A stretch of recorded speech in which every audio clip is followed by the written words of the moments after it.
Samantala, nagaganap na po ang proklamasyon sa Naga City. Pakinggan natin.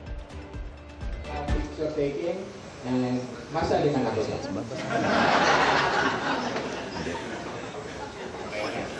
So, hindi na ba?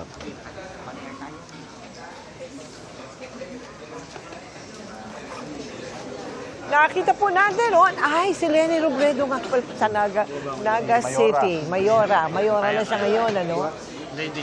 Kasalukuyan pong pinoproclaim sa Naga City.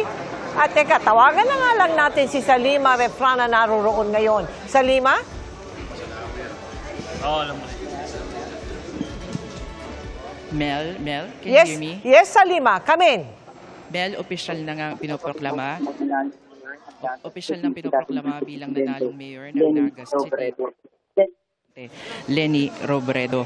10:27 no, nang opisyal nang isinagawa itong proklamasyon kay Robredo at sa katandem niyang si Congressman Gabby Bordado bilang susunod na vice-alkalde at sa 10 nanalong councilors ng lungsod. Sa official certificate of canvass, nanalo si Robredo sa botong 84,377, 91.65% yan ng lahat ng 97.741 na bumoto sa lungsod. Sa ngayon, itinaas na yung kamay ni Mayor Leni Robredo, ni Vice Mayor Gabby Bordado at ang 10 nga pong councilors.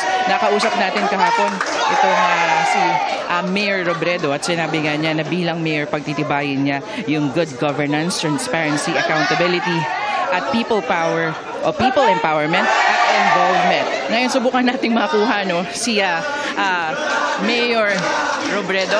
Ma'am? Okay, hold on.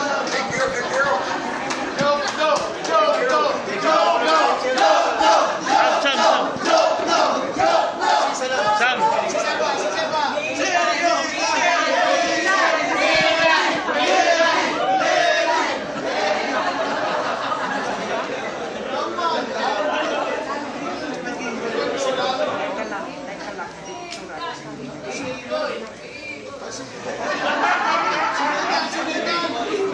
Yun nga, Mel, tuloy-tuloy ngayon itong picture taking dito nga sa naganap na proclamation at inaasahan na makakapanayam natin itong si Mayor Robredo. Kasama niya yung kanyang mga anak, si Trisha, si Aika at si Jillian.